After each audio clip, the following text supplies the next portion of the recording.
Welcome to the show. Today we'll be discussing about Iran American proposed deal.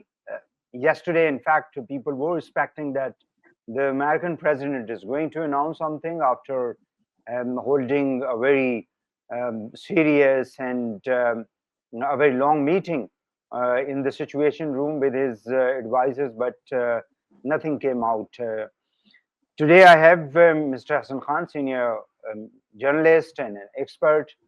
So we are going to discuss this issue with him. Thank you very much, Hassan Khan, for joining me. Thank you. Why the American president failed to come out with some kind of an announcement that was expected, because the X message that he sent before entering into a meeting was a very positive, and he announced that the Americans are going to lift,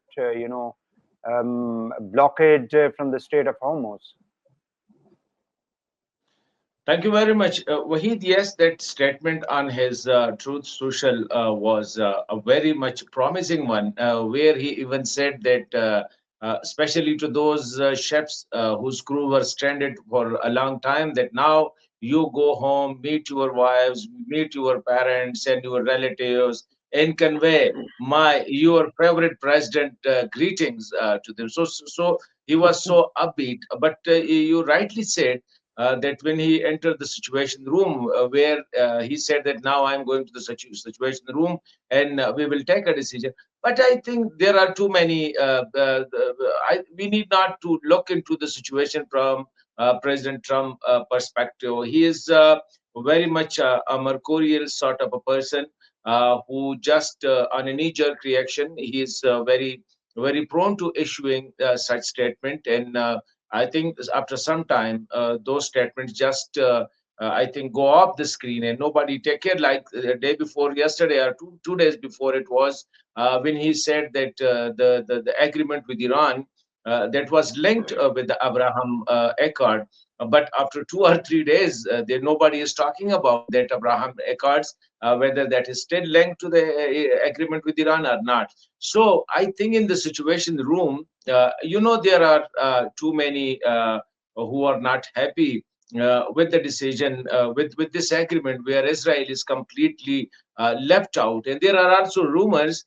Some people say that Americans are intentionally buying more and more time, so to let Israel occupy more and more Lebanese Mm, territory. yeah, So that yeah. is one perspective. But there is another perspective also, that so far the Iranian supreme leadership have not signed, or the leadership which is concerned about those have not signed that agreement, which will turn into an MOU, memorandum of understanding between the two countries. So I think there are too many what you call it, the hurdles are there for the Iranian also, for the Americans also. And then American president, he is the most unpopular president of the American history, and he want to sell this war.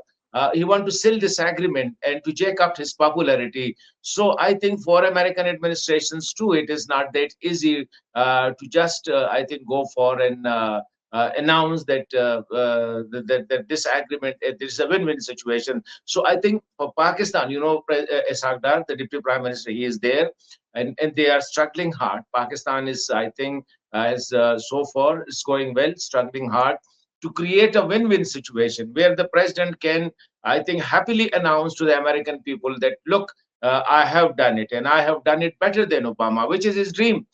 He wants, and he has announced a number of times that this agreement will be not the one like which was the one signed by President Obama. So I think these are the challenges and these are the hurdles, and still we have to wait passionately.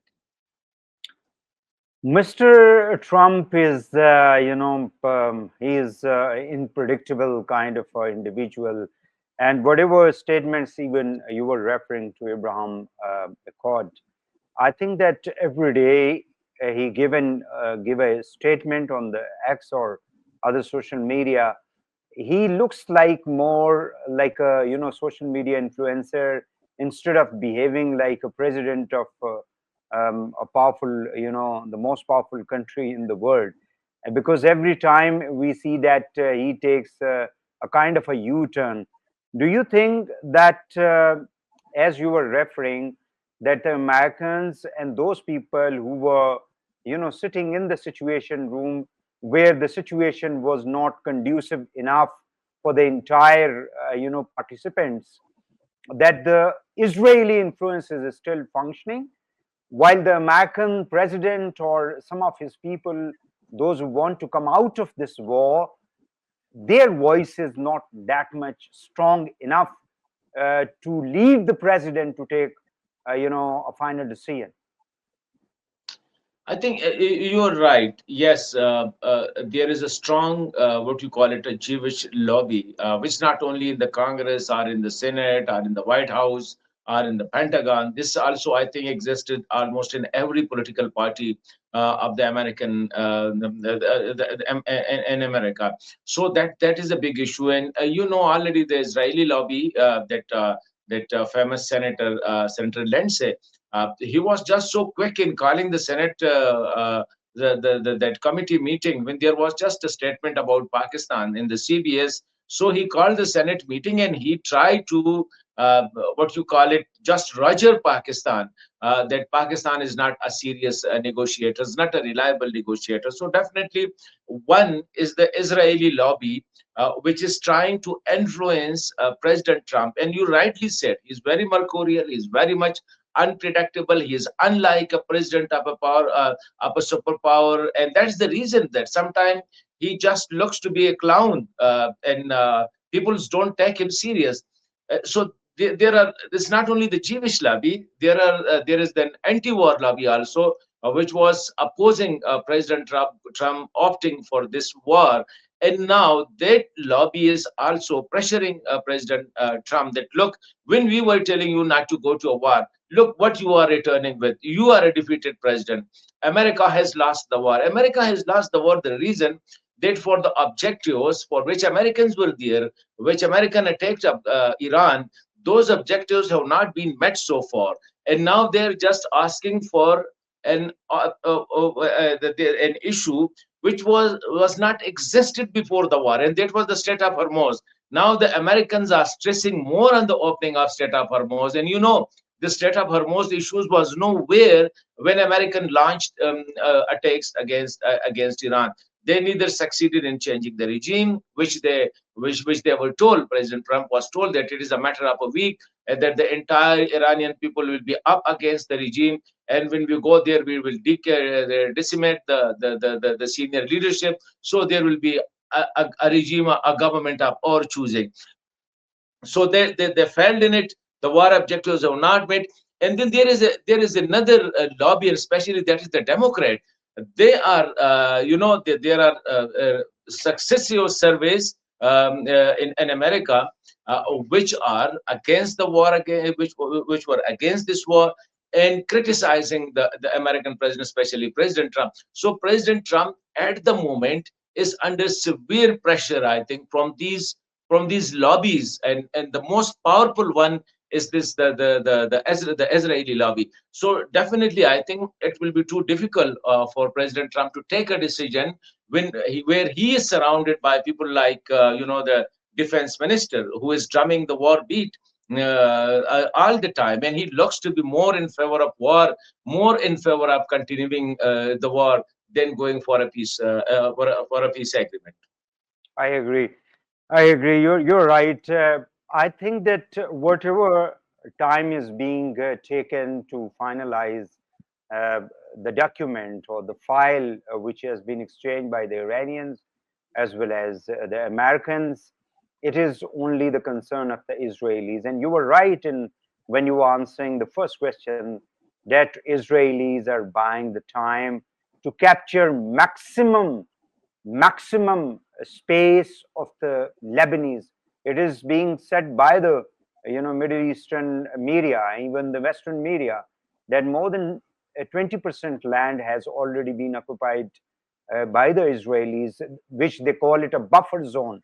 There is no buffer zone at all because the same policy was being applied against the Palestinian, where the Palestinians are marginalized and more than 80% land is being illegally occupied by the Israelis. and same pattern is used against the Lebanese.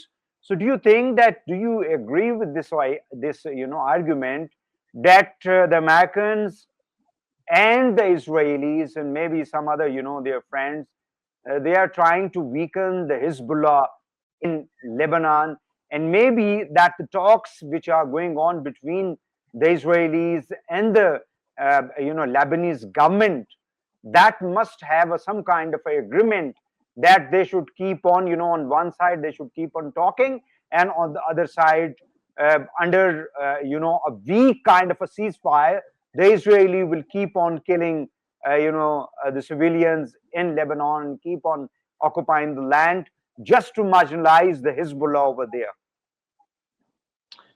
Look, Waheed, I have a bit different opinion as far as this issue of Hezbollah is concerned and as Hamas is concerned. And I think whether by design or by default, these two organizations are providing a reason for the Israeli government to either annex or take the Palestinian, more and more Palestinian territories in case of Hamas, and now they are doing that in the case of Hezbollah. And you know that in the agreement between the US and Iran, there is also a talk about the Iranian proxies, which mostly these three Iranian proxies in the Middle East, that is the Hezbollah, that is the Hamas, and reportedly the Yemenis, Houthis, etc. So there is also an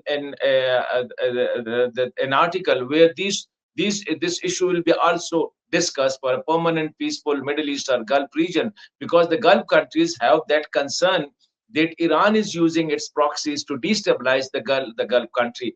But this time, I think, as for the whole exercise is concerned, for the last 2 months, more than 2 months, in February, I think 27, the Iran was attacked. Israel seems to be left out. No doubt, neither Pakistan is consulting Israel as for Pakistan is negotiating, mediating between the Iran and the US. Neither Turks, neither the Egyptians, neither the Saudis. Nobody is taking care of Israelis' interests. So this is the only, I think there is a sort of moral pressure. I'm talking in the context of Jews, that there is a sort of moral pressure on President Trump, that Israel started this war to eliminate the current regime of Iran and weaken Iran to an extent, just like Iraq and Libya and Syria, where it will take decades to be up again and capable enough to pose a threat to Israel or any other, especially to Israel. So these were the Israelis, I think, their objective. But now, if this agreement is signed and there is a peace, sanctions are lifted, the freeze funds are given to Iran, so Iran will be a different country. Iran has endeavored, I think, all the attacks, the destructions, the deaths and destruction caused by the American and Israeli joint forces, so they withstood it. So Iran will come up more perceptively, I am speaking, more powerful, more resilient. So Israel has that thing in mind, that Iran will be more powerful if such an agreement is signed between Iran and the US, and if the Gulf countries also agreed to have a cooperative type of environment with Iran. So I think what I see, Israel are trying, as they have taken almost the Gaza Strip completely. It is in their control. So as you said, rightly said, that almost 20% of the territory of Lebanon have been taken over, and they are trying to take more and more. There is a ceasefire, and the ceasefire is for all the actors. So it was not only for American and for Iranis, it was for all the actors, and Israel was part of it, but Israel is not following it because Israel want to get maximum out of this situations before the deal is signed between the Americans and the Iranian officials. So how long do you think that the Israeli would be able to keep on pushing the Americans to delay this MOU, so-called MOU, or a temporary 60 days deal, whatever you call it? Do you think that the Israelis would be able to prolong this situation for a longer period of time?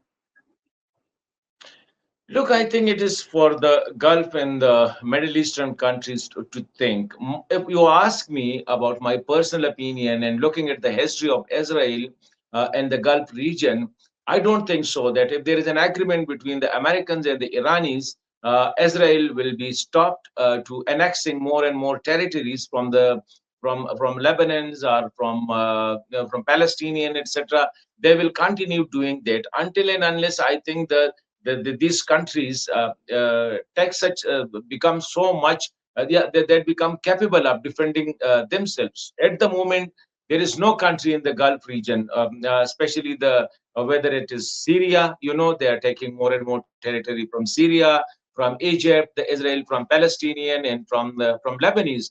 And nobody is capable enough to defend their territory. So I think, as far defense is concerned, it's the responsibility of the Arab land, of the Arab countries, of the Arab leadership to join hands and I think come up with the strategy how to counter this bull. Because so far, and Americans are backing every good or bad act, the worst acts of Israel. They have butchered children, kids, and women. They have committed massacres of the Gazan for almost 2 years. It, and they committed genocide, and the world is condemning them. Only one country is still backing Israel, and that is Israel. So and that is America. So even if tomorrow there is an agreement between a peace agreement between Iran and what you call it, the Americans, still Israel will be have like a bad child. So that is Qaid Azam Rahmatullah alayh has rightly said that this is the illegitimate child of the US and the West, and that illegitimate child is behaving like a bully, and nobody can stop it unless and until I think the Arab countries or the neighboring countries of Israel themselves stood up against Israel and make themselves capable to defend their territories. Finally, please tell me, since you have mentioned Pakistan, naturally everybody, either in the East or the West, the Chinese, the Russians, the Americans, naturally Iranians, everybody has been in the GCC countries, they have been appreciating Pakistani role. But this is my own, this is a question as well and my comment as well, that do you think that the Indians have been putting a lot of pressure on Americans as well as on Iranians, because we have seen that in one of the multinational event in India, the Iranian foreign minister was there. And then we have seen recently the Marco Rubio, the US Secretary of State, visited India. So do you think that there is a kind of a pressure on both of these countries that Pakistan should not be, seen anywhere in the entire process, or at least if you cannot avoid Pakistan, at least avoid Islamabad? So do you think that there could be a kind of a conspiracy or a kind of a targeted agenda of the Indians to sideline Pakistan, which is the center in the entire game which is going on between the Iranians and the Americans, the diplomatic game which is going on? Look, Wahid, I think a lot of water has flown under the bridge. And as you stated in your statement, that the world is recognizing Pakistan's efforts, Pakistan diplomatic efforts, and the way Pakistan has successfully let the leadership of both the countries sit face to face for the first time in the 50-year history of Iran American rivalry. So Pakistan has already achieved, I think, the whole world is, I think, praising Pakistan, elogiizing the role played by Pakistan, especially the three persons. One is the Prime Minister, Shehbaz Sharif, Field Marshal Asim Munir, and the Foreign Minister, Deputy Prime Minister Ishaq Dar. So I think everybody is praising them, from Japan to South America to Canada to Europe to Africa and to Asia. So no country is, I think, is showing any what you call it praising in praising Pakistan, showering praises on Pakistan. Yes, India is trying. India is struggling its level best. India is getting more closer to Israel. Both Israel and India, they are trying to convince to the Americans are do something nasty which can defame Pakistan, which can I think, show Pakistan as a weak, as an incapable country. But I think I'm not sure that they will succeed in it. Already, that the American current, you might have heard Marco Rubio yesterday. He was all praised for Pakistan and saying that Pakistan's roles cannot be ignored in any way. And he said that we want to further strengthen our relation with Pakistan. Both the countries are going to institutionalize their relations. So no doubt, Indians will try their best, but at the moment, India have only two countries to play ball with so far. One is Israel and the other is the Taliban Faria regime in Afghanistan. So this is the Indian positions, and I think no, the way Marco Rubio was treated in India, you might have seen the visual that Yeah. showed the frustration that a nation, especially I'm talking of the Indian cultures, known for hospitality, known for what we call it mehman nawazi, etc. The way they treated their guest, it means that Indians have, I think, lost their mind. They are totally frustrated, and in their utter frustration, seeing Pakistan as riding the horse world over, as a lead in the world diplomatic the history they are unable to digest it, especially the Hindutva leadership, which are currently ruling Afghanistan, ruling India. So that frustration, that utter frustrations, and I think causing them taking bad steps. So I don't see any country is going to play to get closer with India or with Israel at the moment. And I think yesterday, day before yesterday, there was a statement of Israeli Prime Minister Netanyahu saying that we are very, very much thankful to the Indian that they still love. There's a lot of love for Israel in India. So India has only two countries, and currently their friends. One is and both are the Farias, like the Taliban regime in Afghanistan and the Israeli regime. So I don't think so that there will be any other country will just hear or follow what the Indian are saying, because India has no, what you call it, nothing in their hand to pressure the world, and especially the big capital. Pakistan has very good relation with China, emerging relations, or growing relation with Russia, ideal relation at the moment with with all the three superpower, including including the US.